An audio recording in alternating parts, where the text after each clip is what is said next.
Capítulo 2: Configuração e equipamentos do laboratório. À primeira vista, parece que há uma quantidade impressionante de equipamentos sobre a bancada, no chão, às vezes até nos corredores. Na maioria dos casos, existem muitos equipamentos padrão, e depois de um tempo, qualquer laboratório se torna um lugar bastante familiar. Em alguns laboratórios especializados, como os de microscopia eletrônica ou os de eletrofisiologia, existe uma concentração de certos equipamentos, um tanto atípicos, mas em geral, os ambientes são muito semelhantes. Se você não entende os equipamentos que está usando para o experimento, então também não entende completamente o experimento que está fazendo. Por isso, comece imediatamente aprendendo o que é cada um dos equipamentos e para que é utilizado. Isso não somente vai ajudá-lo, mas também vai familiarizá-lo com o potencial experimental que existe a seu dispor. Saiba quem usa o que, pois assim encontrará um especialista quando precisar. Quando for a hora de usar um aparelho específico, tenha certeza de entender os seus rudimentos operacionais. Só então poderá manipular as suas condições ou se dar conta de que o resultado inesperado se deve apenas a uma falha mecânica.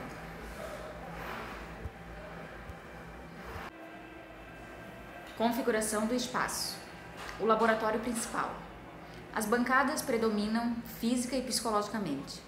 Elas podem ser penínsulas grandes ou pequenas, com gavetas embaixo, prateleiras com frascos acima e pequenos aparelhos e espaço para trabalho na superfície. Geralmente, há uma escrivaninha anexada em uma das extremidades. Normalmente, cada pessoa tem uma bancada, ou parte de uma, e a bancada é para o seu proprietário, o seu lar. A pessoa que compartilha com você é o seu companheiro de bancada, observador de todas as suas inseguranças experimentais e emocionais, e, portanto, o equivalente a um cônjuge no laboratório. Alguns laboratórios têm somente bancadas privativas, e espera-se que seus membros realizem todas as tarefas nas suas próprias bancadas. Confira isso, pois as regras geralmente são muito diferentes para áreas privativas e públicas do laboratório. Você pode deixar o papel toalha e a pipeta usada em cima da sua própria bancada, mas deve ser meticuloso com respeito às suas coisas e ao seu lixo nas áreas de uso comum. A típica bancada de laboratório. Uma prancha de madeira, pedra, metal ou plástico. Esse será o centro de sua vida no laboratório, sua área de trabalho principal. Sobre a bancada existem pequenos aparelhos, como um vórtex, suporte para várias pipetas e suprimentos, tais como ponteiras de pipetas. Muitas bancadas são equipadas com torneiras de vácuo, ar comprimido, gás e algumas vezes água. Torneiras de água são muito úteis em teoria, mas na prática nem tanto. O seu uso sempre resulta em poças na bancada. O ar comprimido pode ser usado para soprar obstruções em tubos, para secar rapidamente a vidraria e para outros usos grosseiros. Mas é um ar com partículas e não deve ser usado em vidrarias que será utilizado para experimentos ou preparações de tampão. O gás é utilizado para os bicos de Bunsen, necessários para técnicas de asepsia na bancada. A tomada de vácuo é muito útil, especialmente para remover sobrenadantes. Acima da bancada geralmente existem prateleiras. Ali são estocados os tampões e os reagentes pessoais.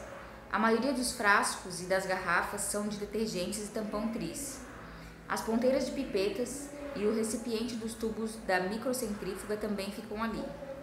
Se existem armários abaixo da bancada, ali serão encontrados os ácidos e as bases. Não são no mesmo armário, obviamente, e as garrafas grandes de tampão ou de solventes, equipamentos pequenos pouco utilizados, velhos, favoritos e ocasionais podem também ficar nesse local. Existem gavetas abaixo da bancada do laboratório. Uma espiada rápida pode revelar uma terrível mistura de velhos papéis de pH, bulbos para pipetas Pasteur e muitos outros itens, pois essas gavetas tendem a ser o local onde o pesquisador apressado joga as coisas para serem organizadas depois. Aqui também podem ser encontradas caixas de ponteiras, pacotes de tubo e peças extraviadas de equipamentos, tais como espaçadores e pentes de gel. Essas gavetas são normalmente consideradas como um espaço pessoal, portanto, não fique mexendo nas gavetas da bancada vizinha sem consultar o dono.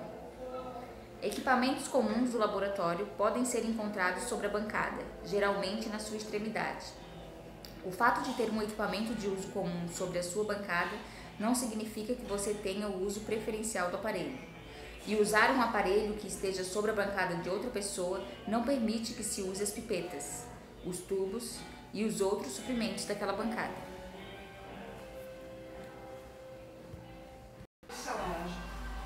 Figura 2.1. A bancada do laboratório. Legenda 1 espaço. A área entre as bancadas é uma entidade mais psicológica do que física. Compartilha um espaço com alguém é uma relação estreita e muitas vezes íntima. Os equipamentos tendem a ser compartilhados nesse espaço.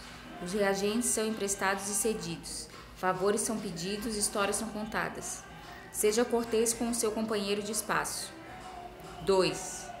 Tampões e outros reagentes. Depois de ser autoclavado, a maioria dos tampões é estocada em temperatura ambiente.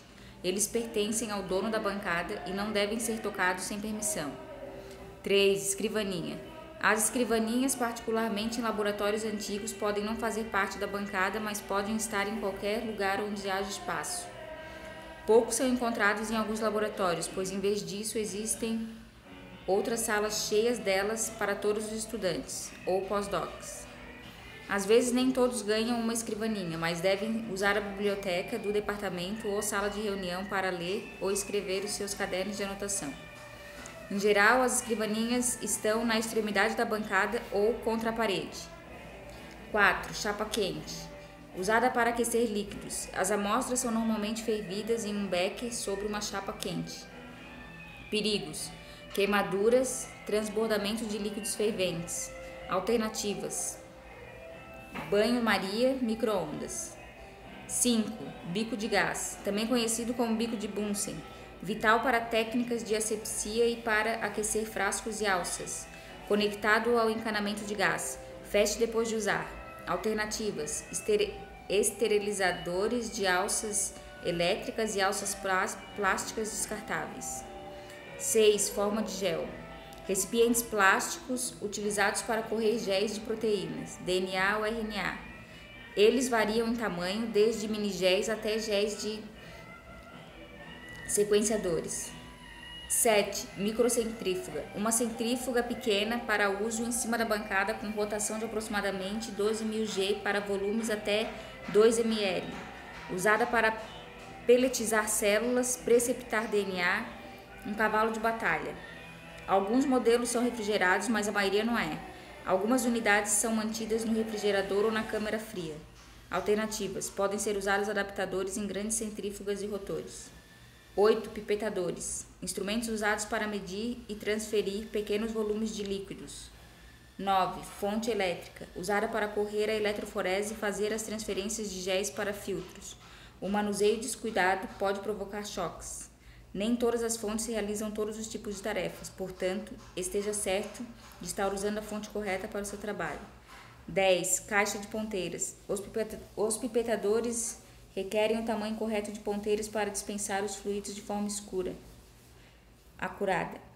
Essas ponteiras são geralmente autoclavadas antes do uso e depois são descartadas. 11. Vórtex. Usado para misturar o conteúdo dos tubos. Pode ter um adaptador para múltiplos tubos. Alternativas: rotativa, agitador.